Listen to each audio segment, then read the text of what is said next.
Hello there. तो अपने जे advance 2025 के लिए रिलेटेड कुछ प्रॉब्लम्स ट्राई कर सकते हैं। तो मैंने कुछ प्रॉब्लम्स लिखे हुए हैं, एक एक करके ट्राई करते हैं। बेसिकली हो सकता है कुछ क्वेश्चन आसान हो, बट ओवरऑल मकसद यही है कि जितने भी केसेस पॉसिबल हैं हम इस सीरीज में कवर कर पाएँ। लेट्स सी हम कितना उसमें सक्सेसफुल है हो पाते हैं ओवरऑल। चलो ट्राई करते हैं। ये पहला प्रॉब्लम है और जैसे अपडेट हो गया क्या प्रोबेबली। थोड़ा अलग इंटरफेस लग रहा है। चलो सही है, अच्छा लग रहा है वैसे। Okay fine. इस प्रॉब्लम में क्या गिवन है? इस प्रॉब्लम में क्या गिवन है? एक अरेंजमेंट गिवन है और उसके करस्पॉन्डिंग हमें बताना है कि t इक्वल टू सेकंड पे ब्लॉक ए की वेलोसिटी क्या होने वाली है। ठीक है, तो देखो एक बार ध्यान से सेटअप को ऐसे रिलीज कर दिया गया है। तो आई गेस एक इक्विवेलेंट जो सबको बताया जाता है याद रखने के लिए वो ये होता है कि अगर ये एक पुली है और यहाँ पे एक M1 ब्लॉक अटैच है और यहाँ पे एक M2 ब्लॉक अटैच है, तो उसका इक्विवेलेंट जो होता है यहाँ से हम जो रिप्लेस कर सकते हैं, आई गेस वो सबको याद आ रहा होगा क्या होता है। इसमें जो टेंशन आती है स्ट्रिंग में, ये तो सबने करा होगा। इसमें टेंशन कितनी आती है? इधर ऐसे टी, इधर ऐसे टी होगी, इधर क्या लगेगी? टी इफेक्टिव लेट से। टी इफेक्टिव, टी इफेक्टिव किसके इक्वल होगी? 2t के इक्वल होगी। तो इस स्ट्रिंग में कितनी टेंशन होने वाली है नटशेल में? टेंशन कितनी होती है? 2m1। एक सेकंड रुको। हाँ, T is equal to 2m1 m2 g upon m1 plus m2, यही होती है। तो 2t इफेक्टिव कितना हो जाएगा? 4m1 m2 g bye m1 plus m2। सही है। तो इसका मतलब क्या हो गया? यहाँ पे अगर इस पूरे को एक मास से रिप्लेस करना हो तो उसका मास लेट से m इफेक्टिव है। m effective into G should भी इक्वल टू क्या होना चाहिए? T effective. मतलब 4m1 m2 into G divided by m1 plus m2। सही है। इसका मतलब जो m इफेक्टिव है क्या आ जाएगा तुम्हारे पास? m इफेक्टिव आ जाएगा 4m1 m2 upon m1 plus m2। ठीक है, तो इस चीज़ का हम इस रिजल्ट का हम यूज़ करने वाले हैं। अगर जिनको पता था और जिन्हें नहीं पता था उन्हें बता दिया। तो इसका जो इक्विवेलेंट होगा वो क्या होगा? 4m1 m2 upon m1 plus m2। सही है। तो ये कितना हो जाएगा? m से m कैंसिल, 2m आ जाएगा। तो ये इक्विवेलेंट आ गया 2m। अब देखो अब क्या हो रहा है, 2m और 2m का यहाँ पे इसको तो हटा के 2m लगा दिया। इस वाले टाइप से इस पे एक 2m है और इस पे यहाँ पे एक 2m है। इसका इक्विवेलेंट कितना होगा? 4 इंटू 2m अपॉन 4m। तो ये देखो m से m कैंसिल, 4 से 4 कैंसिल, 4m आ जाएगा। देख सकते हो पहले इसकी ये रिमूव हो गया। सही है। एक बार बता देता हूँ फिर से। ये जो है यहाँ पे 2m अटैच हो जाएगा यहाँ पे, और ये 2m और 2m का फिर इक्विवेलेंट निकाल लिया हमने, 4m आ गया। तो अब लास्ट में क्या बचा नटशेल में? ये 2m, एक सेकंड, ये 2m और 2m का निकाल लिया, कितना आ गया? 4m आ गया। तो यहाँ पे क्या लास्ट में क्या हो रहा है? ये ऐसे एक पुली है, यहाँ पे ऐसे 4m का ब्लॉक अटैच है, यहाँ पे एक सरफेस है। सही है। और यहाँ पे अगेन 4m अटैच है। और ये सिस्टम जैसे रिलीज करा गया तो लेट से जो एक्सेलरेशन है वो तुम्हारी ए है, तो ये भी ऐसे ए होगा। लेट से टेंशन टी है क्या इस पे, और इधर के लगेगा 4mg। सही है। तो क्या हो जाएगा? 4mg minus T is equal to 4ma। तो टी इज इक्वल टू क्या हो जाएगा? 4ma। दोनों को ऐड कर दिया तो 4mg is equal to 8ma। तो ए आ जाएगा तुम्हारा g/2। सही है। तो ये आ गया तुम्हारा g/2। तो इसकी वेलोसिटी कितनी आ जाएगी? इधर v है लेट से, तो इधर भी v होगी। 2 सेकंड पे कितनी हो जाएगी? जैसे रिलीज करा गया v is equal to g/2, u zero है इंटू टू। v कितनी आनी चाहिए? g जो कितनी होती है? 10 मीटर पर सेकंड। जो वेलोसिटी है तुम्हारी वो कितनी है 2 सेकंड पे? 10 मीटर पर सेकंड है। ठीक है, तो यहाँ देख सकते हो सी मैच कर रहा है। बढ़िया, आगे ट्राई, आगे आगे क्वेश्चन ट्राई करते हैं। ठीक है। ओके, तो ये क्वेश्चन देख सकते हैं। अगर किसी ने पहली बार नहीं करा है तो अगर उससे अच्छा लगेगा काफी ये क्वेश्चन। तो देख सकते हो तुम, वेव का क्वेश्चन है और काफी प्रोसीजरल क्वेश्चन है वैसे। ठीक है। बेसिकली हमें ये जो वेव है इसकी एनर्जी कैलकुलेट करनी है। जो ऐसे वेव बस दे रखी है, इक्वल टू जीरो से कुछ सेकंड दे रखा है, रिलीज करा गया है। ये उसकी इक्वेशन है। तो देख सकते हो जीरो से लेकर a/2 तक, और a/2 से a तक, और बाकी हर जगह जीरो जीरो। तो इट्स यहाँ पे जो डीएम पार्टिकल है इसकी जो वेलोसिटी है ऊपर ऊपर ऊपर की तरफ मान लिया वीपी। देख भी सकते हो डायरेक्शन क्या होगी। वीपी इज इक्वल टू क्या होता है? Minus velocity of wave into del Y by del X, slope of the curve. Slope of the curve यहाँ पे पॉजिटिव है, वेलोसिटी ऑफ पार्टिकल यहाँ पे तो नेगेटिव होगी। ये भी कह सकते हो। ठीक है। इस केस में जो पार्टिकल की वेलोसिटी होगी वीपी इधर होगी, और इस केस में जो पार्टिकल का स्लोप नेगेटिव है तो ऊपर वीपी होगी। सही है। और क्योंकि वेलोसिटी ऑफ वेव कितना होता है, रूट टी बाई म्यू होता है। तो यहाँ पे दे रखा है टेंशन दे रखा है, मास पर यूनिट म्यू दे रखा है। तो वेलोसिटी ऑफ वेव होगी वो कितनी होगी, रूट टी अपॉन म्यू। सही है। और देखो दोनों का जो स्लोप है वो मैग्नीट्यूड वाइज सेम है। इसका मतलब हर एक पॉइंट पे डेल बाई डेल एक्स की जो वैल्यू है वो तुम्हारी एम और माइनस एम होगी। अ, जो वेलोसिटी ऑफ पार्टिकल का स्क्वायर आएगा वो सेम आएगा दोनों पॉइंट के लिए, मतलब किसी भी पॉइंट के लिए, तो उससे फर्क नहीं पड़ेगा। तो हम क्या करते हैं, इसकी एनर्जी निकाल लेते हैं। कितनी एनर्जी होगी, 1/2 into D M into V P square. ये छोटे से डी है जो पार्टिकल हमने लिया उसकी एनर्जी है, इसको इंटीग्रेट करना है, ठीक है। तो डी एम कितना होगा, म्यू डी एक्स। सही है। और वेलोसिटी ऑफ पार्टिकल कितना होगा, वेलोसिटी ऑफ पार्टिकल के सबको याद होगा, हमने क्या रिजल्ट डिराइव करा था, क्या होता है, minus times velocity of wave into del Y by del T, sorry del Y by del X, slope of the curve. Slope of the curve पहले केस में क्या है, एम है। वेलोसिटी ऑफ पार्टिकल कितना आ जाएगा, माइनस वेलोसिटी ऑफ वेव मतलब minus root T by mu into velocity of M. सही है। ये आ जाएगा, तो यहाँ से देखो एक बार ये क्या हो जाएगा, 1/2 डी एम कितना है, म्यू डी एक्स। सही है। इंटू वेलोसिटी ऑफ पार्टिकल का स्क्वायर मतलब M square T upon mu. तो ये से कैंसिल हो गया, क्या बचा, M square T by two D X, zero से लेके a बाई टू तक। ये पहले वाले हाफ की एनर्जी आ रही है। सही है। तो ये पहले हाफ की एनर्जी आ रही है, तो कितना हो जाएगा, एक सेकंड। हाँ, M square T by two into A by two, ये पहले पार्ट की आ गई। दूसरे पार्ट की बिल्कुल आइडेंटिकल होगी, क्योंकि हर जो वेलोसिटी पार्टिकल है वो जस्ट माइनस एम हो जाएगा, तो उसका स्क्वायर सेम आएगा, तो इंटू टू कर देना चाहिए। देखो क्या आ रहा है, M square T A by two. सही है। मैंने कुछ फॉर्मुलेस यूज़ करे हैं जो कि बहुत कॉमन होते हैं, जैसे वेलोसिटी ऑफ पार्टिकल ये वाला फॉर्मूला सबको पता होता है, velocity of wave root T by mu होता है, तो आई गेस ये पता होता है, ये आई डोंट नीड ये प्रूफ की जरूरत है, तो ये कर सकते हैं, ठीक है। एम स्क्वायर टी के बाई टू आ जाएगा।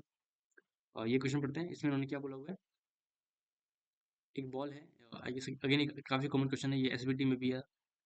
मैंने क्वेश्चन एसबीटी में सबसे पहले देखा था जब मैं कर रहा था वो अपनी प्रेप। तो ठीक है, पढ़ते हैं। और काफी आसान क्वेश्चन है, मतलब आसान तो उतना तो आसान नहीं है, थोड़ा सा ध्यान देना है। ठीक है। एक 1 kg का ब्लॉक है, मतलब मास है, बेसिकली बॉल है। वो ऐसे तो उसको उसमें थ्रो करा, और ये जो स्ट्रिंग है इससे अटैच है इस ट्रॉली से, ठीक है। और ट्रॉली ट्रॉली जो है वो फ्री टू मूव है, mind again free to move है, ठीक है। फ्री टू मूव है, तो क्या हो रहा है यहाँ पे, जब ये इससे कोलाइड कर रही है, कोलाइड करेगी, तो थोड़ी देर बाद स्ट्रिंग में टेंशन भी आ जाएगा, तो उसकी वजह से क्या होगा, जैसे ये कोलाइड करेगी तो जो स्ट्रिंग में टेंशन आ गया, तो इसका जो एक कॉम्पोनेंट आएगा, जैसे ये जो, अगर तुम सिंपली इसको देखो तो इस पर कैसे टेंशन लग रहा है, तो ये कॉम्पोनेंट होगा, ये कॉम्पोनेंट ये होगा, तो इसे एक्सलरेट करेगा कॉन्स्टेंटली, और इस पे जो लग रहा है उससे वो रिटार्ड करेगा, ठीक है। इसके पास कॉन्स्टेंट जो ट्रॉली है वो एक्सेलरेट होगी तो कुछ वेलोसिटी आएगी उसके पास भी। सही है, मतलब ट्रॉली मूव करना स्टार्ट कर दी बेसिकली नटशेल में। और हमें कुछ कुछ चीज़ें मुझे चेक करनी है कि जो मैक्सिमम डिफ्लेक्शन होगा वो कितना होगा, जब उस टाइम पे वेलोसिटी कितनी होगी ट्रॉली की, जब मैक्सिमम इंक्लिनेशन है। तो सारा सवाल है कि मैक्सिमम इंक्लिनेशन, तो थोड़ा समझते हैं कि मैक्सिमम इंक्लिनेशन कब होगा, ये तो सोचने का विषय है। सही है। मैक्सिमम इंक्लिनेशन क्या है और वो एंगल कैसे निकाल सकते हैं, ठीक है। तो मैं बिल्कुल तुम्हें अच्छे से बताता हूँ इस क्वेश्चन को, देखो एक बार फिर मैं समझाता हूँ, ठीक है, तमीज से। एक सेकंड।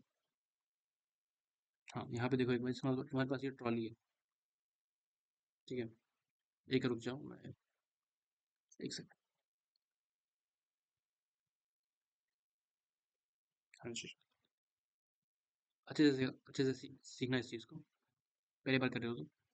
ये तो जैसे मान लो ये ट्रॉली है, ठीक है, और ये ग्राउंड पे पड़ी हुई है, फ्री टू मूव है। यहाँ पे जैसे स्ट्रिंग अटैच्ड है, इसका मास एम है, इसका मास कैपिटल एम है, तो इसको हम एम नॉट कॉल कर लेते हैं। और ये जो लेंथ है ये एल है, ठीक है। अब बाद वैल्यूज रख लेंगे, और यहाँ पे जो स्मॉल एम है उसको हमने वी नॉट वेलोसिटी से थ्रो कर दिया, ठीक है। तो हमें निकालना है मैक्सिमम डिफ्लेक्शन, यह निकालना है मैक्सिमम डिफ्लेक्शन कितना होगा, ठीक है।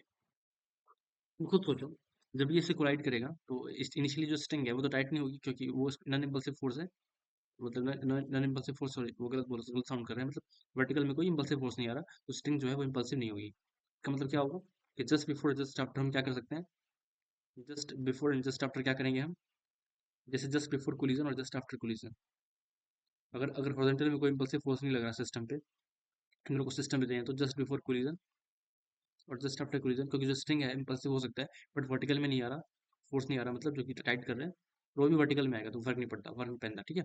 जस्ट आफ्टर कोलिजन और just after collision, just before just after क्या कर सकते हैं, ठीक है, इनका अंदर मोमेंटम, ठीक है। तो जस्ट आफ्टर क्या होगा, उसकी बात करते हैं। ऑफ कोर्स एनर्जी तो कंजर्व नहीं है, इलास्टिक कोलिजन उन्होंने बोला हुआ है, स्टिक कर जा रहा है। तो ये ऐसे हो गया, सही है। तो तुम्हारा ये हो गया, और ये जो है जस्ट उसके बाद अटैच कर गया, इससे चिपक गया, ठीक है। और ये ऐसे हो गई, और लेट से ये मास में, ये मास में, और लेट से ये वेलोसिटी वी डैश से जा रहे हैं, ठीक है। और ये तो उसके बाद रेस्ट पे है। ये क्या है, ये कब का है, जस्ट आफ्टर। तो जस्ट आफ्टर हम क्या कर सकते हैं, मोमेंटम कंसिडर कर सकते हैं। तो क्या लिखेंगे, M into V not is equal to M M V dash plus M V dash, मतलब क्या हो जाएगा, V dash is equal to V not by two, ठीक है। ओके बढ़िया। अब उसके बाद क्या होगा, ये धीरे धीरे, ये जब ऐसे मूव करेगा तो टेंशन आएगी, टेंशन जैसे जैसे मूव करेगा क्या होगा, कि टाइट होते जाएगा। तो टाइट कर देते हैं इसको, एक मिनट रुक जाओ। हाँ, जस्ट उसके बाद क्या होगा, ये टाइट हो चुका है। तो लेट्स इसके इसके पास जब ये ऐसे है, कुछ पर्टिकुलर एंगल पे चला गया, और ये जो डिफ्लेक्शन है वो थीटा मैक्स है, ये माइंड में वर्ड्स थीटा मैक्स। उस टाइम पे कार्ड के रिस्पेक्ट में ये जो जो चिपके हुए हैं, कार्ड के रिस्पेक्ट में ये ऐसे हॉरिजॉन्टली मूव नहीं कर सकता, क्योंकि अगर कार्ड के रिस्पेक्ट में हॉरिजॉन्टली मूव करेगा तो एंगल और बढ़ेगा।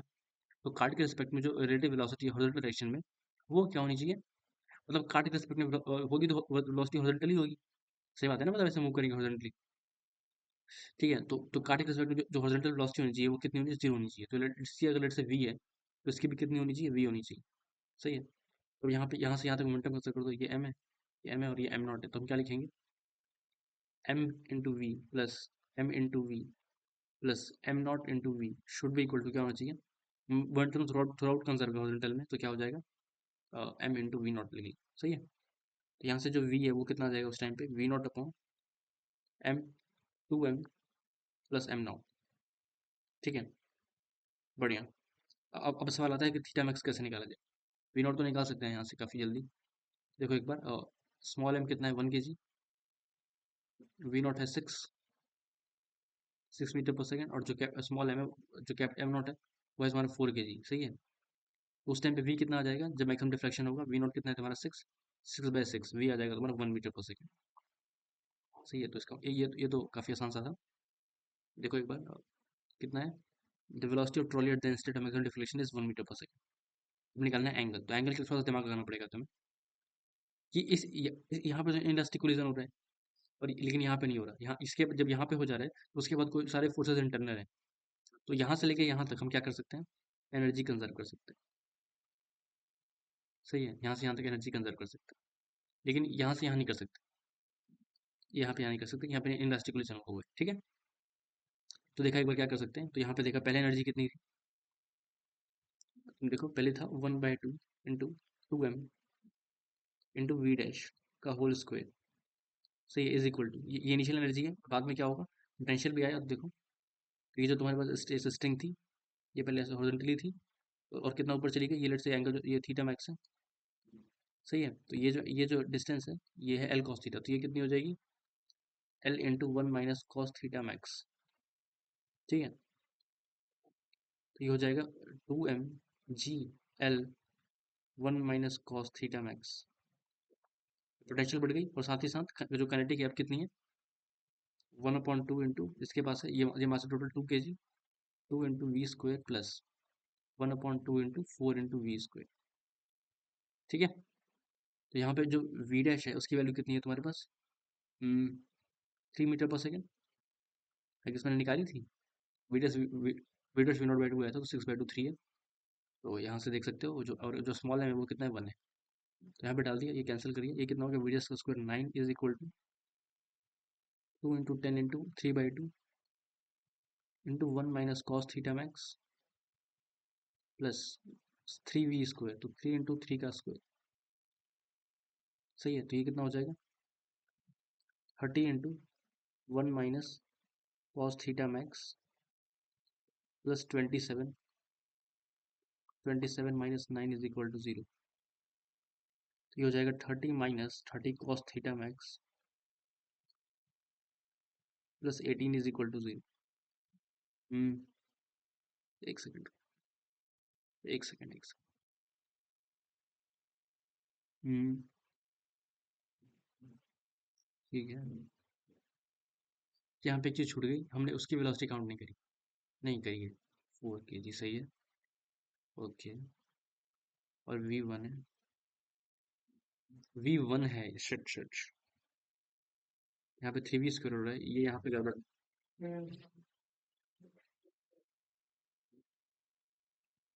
एक मिनट रुको।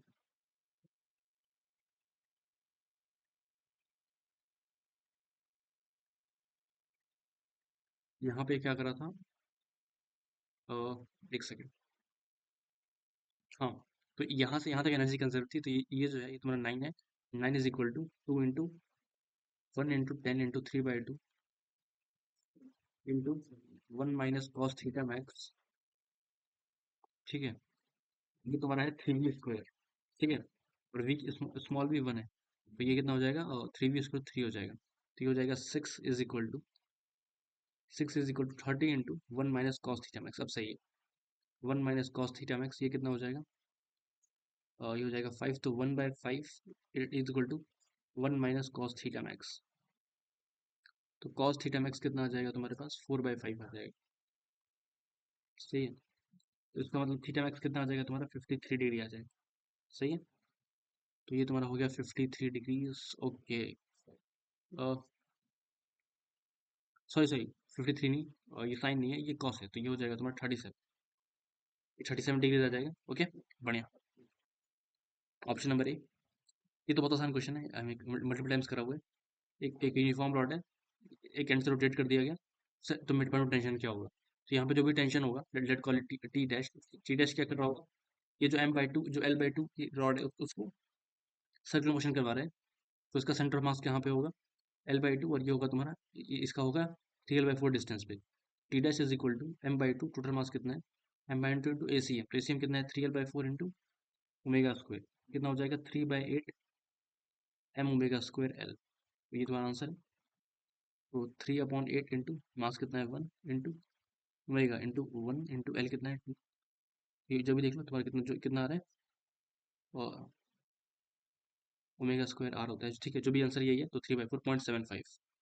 ठीक है, बढ़िया, थैंक यू।